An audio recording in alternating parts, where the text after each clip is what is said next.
श्री कृष्ण कहते हैं कि भक्ति में अगर मन लगने लगे तो समझ ले कि आपने भगवान को नहीं बल्कि भगवान ने आपको चुना है। ये वीडियो बहुत ही महत्वपूर्ण है क्योंकि आज के इस वीडियो में हम बात करेंगे स्वयं भगवान श्री कृष्ण के श्रीमुख से निकली श्रीमद् भगवद गीता के दिव्य ज्ञान से प्रेरित ऐसे पवित्र और अनमोल विचारों की जो आपके जीवन से सारे दुख, चिंताओं और निराशाओं का अंत करके जीवन को नई ऊर्जा, उमंग और खुशियों से भर देंगे। श्रीमद् भागवत गीता सिर्फ एक धर्म के लिए नहीं है बल्कि इसे धरती के हर इंसान को पढ़ना और समझना चाहिए ताकि वह अपनी जिंदगी में सुख, शांति और सफलता को प्राप्त कर सके। कहा जाता है कि जिस घर में गीता का पाठ हर रोज पढ़ा जाता है या सुना जाता है उस घर में भगवान श्री कृष्ण स्वयं आते रहते हैं। मित्रों, अगर आप भगवान श्री कृष्ण के इस बहुमूल्य ज्ञान का लाभ अधिक से अधिक लेना चाहते हैं तो श्रीमद् भगवद गीता से प्रेरित इस ज्ञान को पूरा अंत तक सुने और इन विचारों को आप हर रोज सुबह और रात में सोने से पहले जरूर सुने। तो चलिए सुनते हैं भगवान श्री कृष्ण के श्रीमुख से निकले इन अनमोल विचारों को। श्री कृष्ण कहते हैं, जिंदगी में कुछ नेक काम ऐसे भी करने चाहिए जिनका उस ऊपर वाले के सिवा कोई दूसरा गवाह ना हो।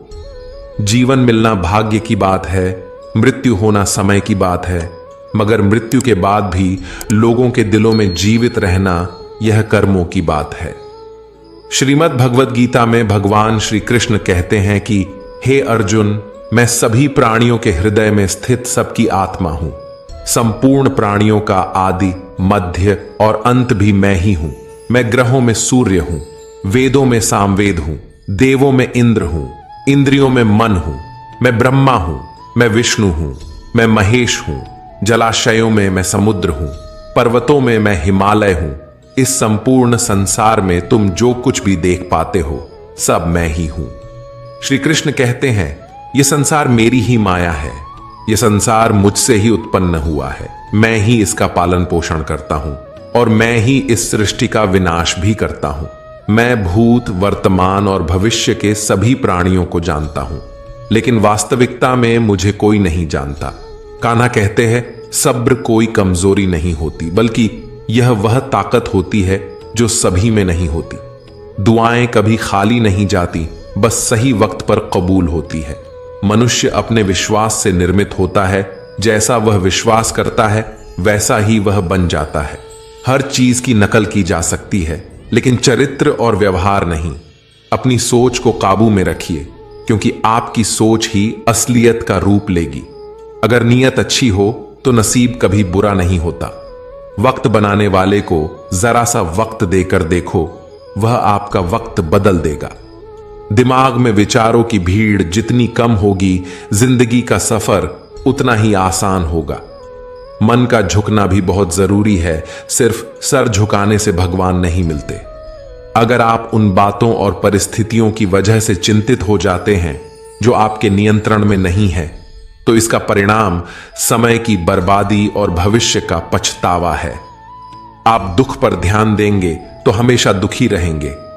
आप सुख पर ध्यान देंगे तो हमेशा सुखी रहेंगे, क्योंकि आप जिस पर ध्यान देते हैं वही चीज सक्रिय हो जाती है। श्रीमद् भगवद गीता में भगवान श्री कृष्ण कहते हैं कि जिस तरह प्रकाश की ज्योति अंधेरे में चमकती है, ठीक उसी प्रकार सत्य भी चमकता है। इसलिए मनुष्य को हमेशा सत्य की राह पर चलना चाहिए। मृत्यु एक अटल सत्य है जिसे कभी बदला नहीं जा सकता है। इस संसार का जब से निर्माण हुआ है तब से जन्म मृत्यु का चक्र चलता आ रहा है। कोई मनुष्य चाहे लाख चीजें जान ले, चाहे वो पूरे जगत को जान ले, लेकिन अगर वह स्वयं को नहीं जानता तो वह अज्ञानी है। कान्हा कहते हैं, अगर कोई आपको ठुकरा दे तो बुरा मत मानना, क्योंकि वे वास्तव में आपकी कीमत नहीं जानते। बुरा वक्त गुजर जाता है, बस उस ऊपर वाले को हमारा सब्र आजमाना होता है। चेहरे पर हमेशा मुस्कान का यह मतलब नहीं कि जीवन में संघर्ष नहीं, बस ऊपर वाले पर भरोसा ज्यादा है। जिंदगी में अगर कुछ बड़ा करना है तब दो चीजें हमेशा याद रखना कि जो खोया है उसका गम नहीं, जो पाया है वह भी किसी से कम नहीं। खराब तबीयत से व्यक्ति जितना कमजोर नहीं होता, उससे ज्यादा वह नकारात्मक विचारों से थकता है। जिंदगी में हम कितने सही और कितने गलत है, यह सिर्फ दो ही शख्स जानते हैं, परमात्मा और अंतरात्मा। नकारात्मक विचारों को अपने मन में प्रवेश करने की अनुमति ना दो, क्योंकि यही वह एक चीज होती है जो हमारा आत्मविश्वास कम कर देती है। कामयाबी कुछ नहीं, बस एक नाकामयाब व्यक्ति के संघर्ष की कहानी होती है। आपके खिलाफ होने वाली बातों को खामोशी से सुन लीजिए। यकीन मानिए, वक्त उन्हें बेहतर जवाब देगा। जिसने अपने को वश में कर लिया है, उसकी जीत को देवता भी हार में नहीं बदल सकते। अगर लोग आपकी अच्छाई को आपकी कमजोरी समझते हैं, तो यह उनकी समस्या है। आप आईना हो, आईना बने रहो। फिक्र वो करें जिनकी सूरत खराब है। श्रीमद् भगवद गीता में भगवान श्री कृष्ण कहते हैं कि हे अर्जुन, तुम्हारा क्या गया जो तुम रोते हो? तुम क्या लाए थे जो तुमने खो दिया? तुमने क्या पैदा किया था जो नष्ट हो गया? तुमने जो लिया यहीं से लिया, जो दिया यहीं पर दिया। जो आज तुम्हारा है कल किसी और का होगा, क्योंकि परिवर्तन ही संसार का नियम है और समय के साथ संसार में हर चीज परिवर्तन के नियम का पालन करती है। भगवान श्री कृष्ण कहते हैं, कर्म योग ही वह योग है जिसके माध्यम से हम अपनी जीवात्मा से जुड़ पाते हैं। कर्म योग हमारे आत्मज्ञान को जागृत करता है। इसके बाद हम न केवल अपने वर्तमान जीवन के उद्देश्यों को, बल्कि जीवन के बाद की अपनी गति का पूर्वाभास प्राप्त कर सकते हैं। इस योग में कर्म के द्वारा ईश्वर की प्राप्ति की जाती है। श्रीमद् भागवत गीता में कर्म योग को सर्वश्रेष्ठ माना गया है। गृहस्थ और कर्मठ व्यक्ति के लिए यह योग अधिक उपयुक्त है। कर्म योग सिखाता है कि कर्म के लिए कर्म करो, आसक्ति रहित होकर कर्म करो। कर्मयोगी इसीलिए कर्म करता है कि कर्म करना उसे अच्छा लगता है और इसके परे उसका कोई हेतु नहीं है। कर्मयोगी कर्म का त्याग नहीं करता, वह केवल कर्म फल का त्याग करता है और कर्म जनित दुखों से मुक्त हो जाता है। उसकी स्थिति इस संसार में एक दाता के समान है और वह कुछ भी पाने की कभी चिंता नहीं करता। वह जानता है कि वह दे रहा है और बदले में कुछ मांगता नहीं, और इसीलिए वह दुख के चंगुल में नहीं पड़ता। संसार का कोई कार्य ब्रह्म से अलग नहीं है, इसलिए कार्य की प्रकृति कोई भी हो, निष्काम कर्म सदा ईश्वर को ही समर्पित हो जाता है। हे अर्जुन, पुनर्जन्म का कारण वासनाओं या अतिरिक्त कामनाओं का संचय है। कर्मयोगी कर्म फल के चक्कर में ही नहीं पड़ता, अतः वासनाओं का संचय भी नहीं होता। इस प्रकार कर्मयोगी पुनर्जन्म के बंधन से भी मुक्त हो जाता है। भगवान श्री कृष्ण कहते हैं, मनुष्य का मन वायु की तरह चंचल है। यह मन ही है जो मनुष्य को काम वासनाओं की तरफ भटकाता रहता है। अगर जीवन को सफल बनाना है तो मन पर काबू करना बहुत जरूरी है। मन को वश में करने से दिमाग की शक्ति केंद्रित होती है, जिससे कार्यों में सफलता मिलने लगती है। गीता के अनुसार जिस व्यक्ति ने अपने मन पर काबू पा लिया, वह मन में पैदा होने वाली बेकार की चिंताओं और इच्छाओं से भी दूर रहता है। साथ ही वह व्यक्ति अपने लक्ष्य को भी आसानी से प्राप्त कर लेता है। अगर मन को वश में नहीं करोगे तो वह तुम्हारा सबसे बड़ा शत्रु बन जाएगा। भगवान कहते हैं, जो मनुष्य सुख और दुख में शांत रहता है, जिसके राग भय और क्रोध नष्ट हो गए हैं, जो मनुष्य शुभ और अशुभ वस्तु को पाकर ना प्रसन्न होता है और ना द्वेष करता है, जिन्होंने अपनी इंद्रियों को वश में कर लिया है, वह स्थिर बुद्धि मनुष्य मुनि के समान है। ऐसा मनुष्य स्थिर चित्त और इंद्रियों को वश में करके ज्ञान द्वारा परमात्मा को प्राप्त करके हमेशा संतुष्ट रहता है। क्रोध मनुष्य को नरक की ओर ले जाने वाला द्वार है। क्रोध करने से व्यक्ति का मन अशांत हो जाता है और उसकी स्मरण शक्ति भ्रमित हो जाती है। स्मृति में विभ्रम होने से उसकी बुद्धि नष्ट हो जाती है और फिर व्यक्ति का पतन हो जाता है। भगवान श्री कृष्ण कहते हैं, मनुष्य को क्रोध करने से बचना चाहिए। कितना भी गुस्सा आए स्वयं को शांत रखने का प्रयास करें।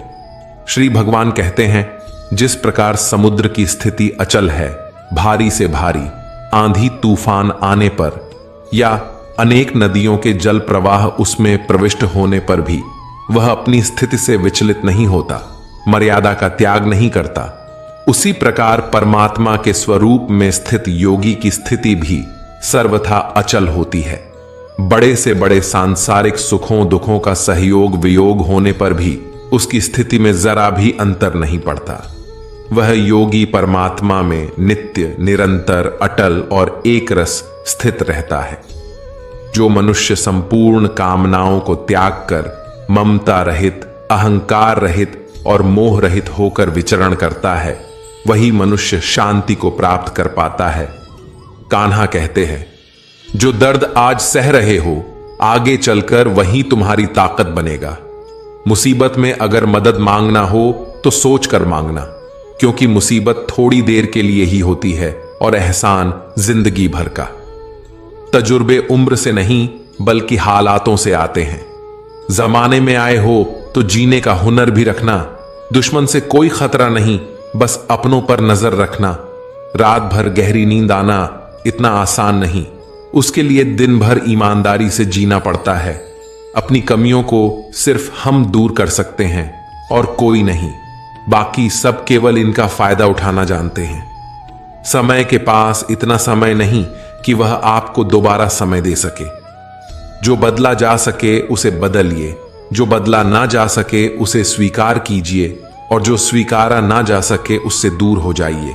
लेकिन खुद को खुश रखिए, वह भी एक बड़ी जिम्मेदारी है। जब हम अपने रिश्तों के लिए वक्त नहीं निकाल पाते, तब वक्त हमारे बीच से रिश्ता निकाल देता है। जो आपकी बुराई करते हैं उन्हें करने दो, क्योंकि बुराई वही करते हैं जो बराबरी नहीं कर सकते। झूठ भी कितना अजीब है ना। खुद बोलो तो अच्छा लगता है और दूसरे बोले तो गुस्सा आता है। अगर खुश रहना चाहते हैं तो लोगों की बातों पर कम और अपने विचारों पर ज्यादा ध्यान दें। भगवान पर विश्वास बिल्कुल उस बच्चे की तरह करो जिसको हवा में उछालो तो वह हंसता है, डरता नहीं, क्योंकि वह जानता है कि आप उसे गिरने नहीं दोगे। श्रीमद् भगवद गीता में भगवान श्री कृष्ण कहते हैं कि हे अर्जुन, मेरा इन तीनों लोकों में ना तो कुछ कर्तव्य है और ना ही मुझे कोई वस्तु प्राप्त करने योग्य है, फिर भी मैं कर्म करते हुए अपने कर्तव्य का निर्वाह करता हूं।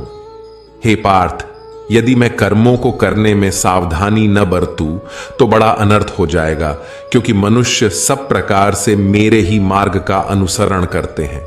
यज्ञ से बचे हुए अन्न को खाने वाले श्रेष्ठ पुरुष सब पापों से मुक्त हो जाते हैं, और जो पापी लोग अपना शरीर पोषण करने के लिए ही अन्न पकाते हैं, वे तो पाप को ही खाते हैं। अर्थात जो लोग ईश्वर को याद किए बिना अपने जिंदा रहने में ही लगे रहते हैं, उन्हें चोर समझना चाहिए। केवल ज्ञान ही एक ऐसा अक्षय तत्व है जो कहीं भी, किसी भी अवस्था में और किसी भी हाल में मनुष्य का साथ नहीं छोड़ता। धरती पर जिस प्रकार मौसम में बदलाव आता है, उसी प्रकार जीवन में भी सुख दुख आता जाता रहता है। युद्ध हो या जीवन, सफलता केवल 3 शस्त्रों से प्राप्त होती है: धर्म, धैर्य और साहस। कान्हा कहते हैं, सेवा सबकी कीजिए मगर आशा किसी से मत रखिए, क्योंकि सेवा का सही मूल्य भगवान ही दे सकता है, इंसान नहीं। नियत साफ हो तो 1 लोटा जल भी कबूल है, वरना दिखावे के तो 56 भोग भी फिजूल है। कहां मिलता है कोई ऊपर वाले के सिवा समझने वाला? जो भी मिलता है बस समझा कर चला जाता है। भगवान के फैसले पर कभी शक मत करना। अगर सजा मिल रही है तो कोई गलती भी अवश्य ही होगी। अगर आप सही हो तो कुछ सही साबित करने की कोशिश ना करो, बस सही बने रहो। गवाही खुद वक्त देगा। वहां बैठकर रोना बहुत सुकून देता है, जहां कृष्ण के सिवाय कोई और सुनने वाला ना हो। जितना इंतजार वह आपसे करवा रहा है ना, समय आने पर वह इतना देगा कि संभाल भी नहीं पाओगे। मित्रता आवश्यक है, संबंध भी आवश्यक है, परंतु जीवन की कठिन परिस्थिति यह दर्शाती है कि अकेले रहने की कला का आना भी आवश्यक है। हम बड़े नहीं हैं, हमारे पीछे जो ताकत है वह बड़ी है। जिंदगी में इतना सफर करने के बाद एक बात तो सीख ली है मैंने कि उस गली में कभी अपना कदम भी मत रखना जहां के लोग आपकी कदर नहीं करते। अब तो भरोसे से भी भरोसा उठ गया है, क्योंकि जिस पर सबसे ज्यादा भरोसा था उसको ही भरोसा तोड़ते देखा है। कदर करो उस इंसान की जो तुम्हारे सबसे ज्यादा नजदीक है। जो नजदीक भी नहीं आना चाहते उनका तो ख्याल करना भी छोड़ दो। उसे लौटना होगा तो लौट आएगा। कदर तो उसकी करो जिसे तुमसे दूर जाने में भीड़ लगता है। ये कस्में वादे सब झूठ होते हैं, क्योंकि सबसे ज्यादा कसम वही खाते हैं जो सबसे ज्यादा झूठ बोलते हैं। दीपक का जीवन इसीलिए वंदनीय नहीं है कि वह जलता है, बल्कि इसीलिए वंदनीय है कि वह दूसरों के लिए जलता है, दूसरों से नहीं जलता। कान्हा कहते हैं, जीवन में कभी मौका मिले तो किसी के लिए सारथी बनना, स्वार्थी नहीं। किससे कब और कितना बोलना है, अगर तुमने यह समझ लिया तो तुम अपनी जिंदगी के सार्थक बन चुके हो। कामयाबी और नाकामयाबी दोनों जिंदगी के हिस्से हैं और दोनों ही स्थायी नहीं है। जिंदगी की आधी शिकायतें यूं ही दूर हो जाएगी अगर लोग एक दूसरे के बारे में बोलने की जगह एक दूसरे से बोलना सीख जाएंगे।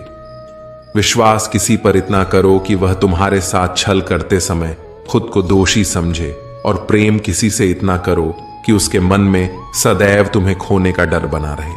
4 वेदों का अर्थ नहीं भी जानो तो कोई बात नहीं, लेकिन समझदारी, जवाबदारी, वफादारी और ईमानदारी, इन 4 शब्दों का मर्म जान लो तो भी जीवन सार्थक हो जाएगा। श्रीमद् भगवद गीता में भगवान श्री कृष्ण कहते हैं कि हे अर्जुन, जिस काल में मनुष्य मन में स्थित संपूर्ण कामनाओं को भली भांति त्याग देता है और आत्मा से आत्मा में ही संतुष्ट रहता है, उस काल में वह स्थित प्रज्ञ कहा जाता है। दुखों की प्राप्ति होने पर जिसके मन में उद्वेग नहीं होता, सुखों की प्राप्ति में जो सर्वथा मोह रहित है, तथा जिसके राग, भय और क्रोध नष्ट हो गए हैं, ऐसा मुनि स्थिर बुद्धि कहा जाता है। जिस प्रकार कछुआ सब ओर से अपने अंगों को जैसे समेट लेता है, वैसे ही जब पुरुष इंद्रियों के विषय से इंद्रियों को सब प्रकार से हटा लेता है, तब उसकी बुद्धि स्थिर है, ऐसा समझना चाहिए। बुद्धि युक्त पुरुष पुण्य और पाप दोनों को इसी लोक में त्याग देता है, अर्थात उनसे मुक्त हो जाता है। हे अर्जुन, जिस काल में तेरी बुद्धि मोह रूपी दलदल को भली भांति पार कर जाएगी, उस समय तू सुने हुए और सुनने में आने वाले इस लोक और परलोक संबंधी सभी भोगों से वैराग्य को प्राप्त हो जाएगा। हे पार्थ, धर्म से भरा हृदय धर्म का परामर्श देता है और अधर्म से भरा हृदय अधर्म का परामर्श देता है। कान्हा कहते हैं, दुष्ट लोगों की भलाई कभी नहीं करनी चाहिए, क्योंकि बिच्छू को आप कितना भी प्यार कर लो फिर भी वह डंक ही मारेगा। श्री कृष्ण कहते हैं, लोग तुम्हारी कदर तभी करेंगे जब तुम भी उन्हें उन्हीं की तरह नजरअंदाज करना सीख जाओगे। जिन्हें उधार लेने और दूसरों से एहसान लेने की आदत होती है, वह हमेशा तनाव में घिरे रहते हैं। उस इंसान की कद्र कम की जाती है जमाने में जो दूसरे इंसान की कद्र नहीं करता। किसी को इतना भी सर पर मत बैठा लेना कि सर दर्द बन जाए, और किसी की इतनी भी खुशामद मत करना कि वह आपके लिए बेकदर हो जाए। आईने में जो दिखता है उसके अलावा किसी और पर आंख मूंद कर भरोसा मत करना, क्योंकि जो आज तक आपकी कदर करना नहीं छोड़ रहे हो सकता है कल आपको बेइज्जत करने में कोई कसर न छोड़े। दूर रहना उन लोगों से जो आपकी कदर तब तक करते हैं जब तक काम हो। जल्दबाजी में कोई भी फैसला ना ले, क्योंकि जल्दबाजी में लिया गया फैसला अक्सर गलत हो जाता है। अपने पंखों पर भरोसा रख, हवाओं के भरोसे तो पतंगे उड़ता करती हैं। यहां गरीब जमीन पर पड़ी रोटी भी हंसी खुशी खा लेता है, वहां अमीर हाथ से मिली रोटी की भी कदर नहीं करता। जो मिला नहीं उसे पाने की ख्वाहिश जरूर करना, पर जो मिला है उसकी बेकदरी कभी मत करना। प्यार का असर उस रिश्ते में खत्म हो जाता है जहां एक दूसरे की कद्र करना कम हो जाता है। जिन्हें जो कहना है कहने दो, उनको हम नहीं वक्त जवाब देगा। वक्त के साथ सब बदल जाते हैं, यार, प्यार और हालत भी। क्यों भरोसा करता है तू गैरों पर, जबकि चलना है अपने ही पैरों पर। जिन्हें नींद से प्यार है वह सुहाने सपने देखते रहते हैं, पर जिन्हें अपने सपनों की कदर है उन्हें नींद तक नहीं आती। जहां रहने के लिए घर मिल जाए पर घर के लोगों से कदर ना मिले, ऐसे घर पर रहने से अच्छा सड़क पर रहना है। श्रीमद् भगवद गीता में भगवान श्री कृष्ण कहते हैं कि हे अर्जुन, जो ना कभी हर्षित होता है, ना किसी से द्वेष करता है, ना शोक करता है, ना कामना करता है, जो शुभ और अशुभ संपूर्ण कर्मों का त्यागी है, वह ज्ञानी मनुष्य मुझको अति प्रिय है। मुझे पाने के 3 तरीके हैं, ध्यान योग, ज्ञान योग और कर्म योग, और इन सब में कर्म योग सबसे प्रधान है। जिस प्रकार मनुष्य अपने पुराने वस्त्रों को त्याग कर नए वस्त्र धारण करता है, ठीक उसी प्रकार आत्मा पुराने व्यर्थ शरीर को त्याग कर नए शरीर को धारण करता है। यही प्रकृति का नियम है। इस सत्य को स्वीकार करके भय मुक्त होकर आज में जीना चाहिए। जो मनुष्य मुझे जान लेता है, उसके लिए इस संसार में और कुछ भी जानना शेष नहीं रहता। ऐसा मनुष्य जन्म मरण के बंधनों से मुक्त हो जाता है। जो मनुष्य भगवत गीता को पढ़कर उस पर अमल करता है, उसके सारे दुष्कर्मों का प्रभाव समाप्त हो जाता है। जो भाग्य में है वह भाग कर आएगा, और जो भाग्य में नहीं है वह आकर भी भाग जाएगा। जैसे हवा के झोंके नाव को भटका देते हैं, वैसे ही मनुष्य की इच्छाएं बुद्धि को भटका देती है। कान्हा कहते हैं, खुशी के लिए एक काम करोगे तो खुशी नहीं मिलेगी, लेकिन खुश होकर काम करोगे तो खुशी जरूर मिलेगी। यह चिंता छोड़िए कि लोग आपके बारे में क्या सोच रहे हैं। वे तो स्वयं इस चिंता में डूबे हैं कि आप उनके बारे में क्या सोच रहे हैं। बिना झुके खाली होना लगभग नामुमकिन है। अगर अंदर से अहंकार खाली करना है तो झुकना ही एकमात्र उपाय है। जहां तक दिखाई दे रहा हो वहां तक जाइए। जब आप वहां पहुंचेंगे तो आप और आगे देख पाएंगे। आंसुओं में वह खामोश दुआ है जो सिर्फ परमात्मा ही सुन सकता है। हम जो है उसके जिम्मेदार हम खुद हैं, और जो हम बनना चाहते हैं वह बनने की शक्ति हम अपने अंदर रखते हैं। जब कोई अपना अगला कदम पहचानने लगता है तब बड़ा परिवर्तन का आरंभ हो जाता है। अगर आसमान वाले से आपके रिश्ते मजबूत हो तो जमीन वाले आपका कुछ नहीं बिगाड़ सकते। मन अशांत है और उसे नियंत्रित करना कठिन है, लेकिन शांत रहकर इसे वश में किया जा सकता है। भरोसा रखें, हम जब कहीं किसी का अच्छा कर रहे होते हैं तब हमारे लिए भी कुछ अच्छा हो रहा होता है। यूं ही नहीं होती हाथ की लकीरों के आगे उंगलियां। परमात्मा ने भी किस्मत से पहले मेहनत लिखी है। अच्छे व्यवहार का कोई आर्थिक मूल्य भले ही ना हो, लेकिन अच्छा व्यवहार करोड़ों दिलों को खरीदने की शक्ति रखता है। संयम हमारे चरित्र की कीमत बढ़ाता है, परंतु सच्चे मित्र और परिवार हमारे जीवन की कीमत बढ़ाते हैं। श्रीमद् भगवद गीता में भगवान श्री कृष्ण कहते हैं कि हे अर्जुन, वह जो वास्तविकता में मेरे उत्कृष्ट जन्म और गतिविधियों को समझता है, वह शरीर त्यागने के बाद पुनः जन्म नहीं लेता और मेरे परम धाम को प्राप्त होता है। वह व्यक्ति जो सभी इच्छाएं त्याग देता है और मैं और मेरा की लालसा और भावनाओं से मुक्त हो जाता है, उसे अपार शांति की प्राप्ति होती है।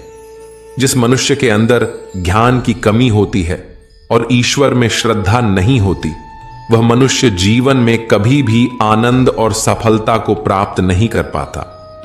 ईश्वर ने हमें जो कुछ भी दिया है वही हमारे लिए पर्याप्त है, और यही एक अटल सत्य भी है। संयम, सदाचार, स्नेह एवं सेवा, ये गुण सत्संग के बिना नहीं आते। कोई एक महापुरुष आत्मा को आश्चर्य की भांति देखता है, वैसा ही दूसरा कोई महापुरुष ही इसके तत्व का आश्चर्य की भांति वर्णन करता है, तथा दूसरा कोई अधिकारी पुरुष ही इसे आश्चर्य की भांति सुनता है, और कोई कोई तो सुनकर भी इसको नहीं जानता। श्री भगवान कहते हैं, दुख सुख को समान समझने वाले जिस धीर पुरुष को ये इंद्रिय और विषयों के सहयोग व्याकुल नहीं करते, वह मोक्ष के योग्य होता है। कान्हा कहते हैं कि हमें किसी से भी अंधा प्यार नहीं करना चाहिए। हमारा किसी के प्रति अंधा प्यार हमें कभी भी आगे बढ़ने नहीं देता। खुद को इतना कमजोर मत होने दो कि तुम्हें किसी के एहसान की जरूरत पड़ जाए। जीत निश्चित हो तो अर्जुन हर कोई बन सकता है, किंतु जब मृत्यु निश्चित हो तो अभिमन्यु बनने के लिए साहस चाहिए। लोगों को इंप्रेस करने की कोशिश मत कीजिए, आप खुद को इंप्रूव कीजिए, लोग अपने आप इंप्रेस हो जाएंगे। कान्हा कहते हैं, अगर जिंदगी का हर दाव जीतना चाहते हो तो बल से ज्यादा बुद्धि का उपयोग करना सीखो, क्योंकि बल लड़ना सिखाता है और बुद्धि जीतना सिखाती है। कभी पीठ पीछे आपकी बात चले तो घबराना मत, क्योंकि बात उन्हीं की होती है जिनमें कोई खास बात होती है। अहंकार के अंधे इंसान को ना तो अपनी गलतियां दिखाई देती हैं और ना ही दूसरे इंसानों में कुछ अच्छाई दिखाई देती है। जो लोग दूसरों को हर समय नीचा दिखाते रहते हैं, उनको यह एहसास नहीं है कि वह ऐसा करके खुद कितना नीचे गिरा रहे हैं। अनुमान मन की कल्पना है और अनुभव जिंदगी का सबक है। सच्ची खुशी तभी होती है जब आपकी सोच, कथन और कर्म में समानता हो। जीवन में कभी निराश नहीं होना चाहिए, क्योंकि कमजोर आपका वक्त हो सकता है, आप नहीं। जैसे तेल समाप्त हो जाने पर दीपक बुझ जाता है, उसी प्रकार कर्म के क्षीण हो जाने पर भाग्य भी नष्ट हो जाता है। अगर आप राजा की तरह जीना चाहते हैं तो पहले आपको गुलामों की तरह मेहनत करनी होगी। एक बात का ध्यान अवश्य रखें, आपका सपना जितना बड़ा होगा, संघर्ष भी उतना ही कठिन होगा। अगर लोग आपकी कॉपी करने लगे तो समझ लीजिए आप कामयाबी के बहुत करीब हैं। कोशिश हमेशा आखिरी सांस तक जारी रखनी चाहिए। मंजिल मिले या तजुर्बा, दोनों ही अनमोल है। जिंदगी बहुत हसीन है, कभी हंसाती है तो कभी रुलाती है, लेकिन जो जिंदगी की भीड़ में खुश रहता है, जिंदगी उसी के आगे सिर झुकाती है। अपने सबसे खास से धोखा खाने के बाद लोग चाहकर भी किसी पर संपूर्ण भरोसा नहीं कर पाते, यही सत्य है। श्रीमद् भगवद गीता में भगवान श्री कृष्ण कहते हैं कि हे अर्जुन, मनुष्य अपने जीवन को सरलता से जी सकता है, पर फिर भी वह कभी सरल जीवन जी ही नहीं पाता। वह हमेशा चिंताओं से घिरा रहता है। वह भूतकाल की बातों को सोचकर परेशान होता रहता है। वह मौत से डरने लगता है। वह ना तो अपने जीवन को सही तरीके से जी पाता है और ना ही मृत्यु को गले लगा पाता है। ज्ञानी व्यक्ति ना तो मरने वाले का शोक करते हैं और ना ही उनका शोक करते हैं जो अभी जिंदा है, क्योंकि वो जानते हैं जो मर गया वो फिर से जन्म लेगा और जो जिंदा है वो एक दिन जरूर मारेगा। कर्म का नियम कहता है कि प्रत्येक घटना का एक कारण और प्रभाव होता है। समान रूप से किए गए कार्य के परिणाम अलग अलग हो सकते हैं। यह केवल इस बात पर निर्भर करता है कि वह कर्म करता किस प्रकार है।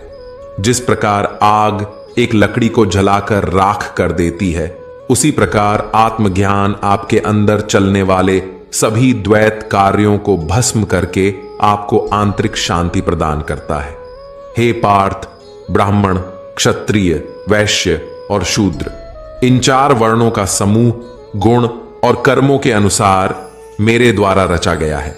इस प्रकार इस सृष्टि की रचना आदि कर्म का कर्ता होने पर भी मुझ अविनाशी परमेश्वर को तू वास्तव में अकर्ता ही जान। कर्मों के फल में मेरी स्प्रेया नहीं है, इसलिए मुझे कर्म लिप्त नहीं करते। यहां श्री भगवान के कहने का भाव है कि कर्म करो लेकिन फल की इच्छा से नहीं, बस अपना कर्म करते जाओ और आगे बढ़ते जाओ। पूर्व काल में तुम्हारे पूर्वजों ने भी इस प्रकार मेरे द्वारा बताएं अनुसार ही कर्म किए हैं और मोक्ष को प्राप्त हुए हैं। इसलिए अगर तू भी मोक्ष को पाना चाहता है तो पूर्वजों द्वारा सदा से किए जाने वाले कर्मों को ही कर। जिसकी आसक्ति सर्वथा नष्ट हो गई है, जो अपनी देह पर अभिमान नहीं करता और जो ममता से रहित हो गया है, जिसका चित्त निरंतर परमात्मा के ज्ञान में स्थित रहता है, वैसा कर्म योगी अपना कर्म यज्ञ की तरह करता है और मोक्ष को प्राप्त होता है। जो अपना सब कुछ परमात्मा को अर्पित कर देता है, जिसके लिए परमात्मा ही सब कुछ है, जो अपने हर कर्म में परमात्मा को देखता है और हर कर्म परमात्मा के लिए करता है, वैसा कर्मयोगी मोक्ष का अधिकारी होता है। कान्हा कहते हैं, नई शुरुआत इंसान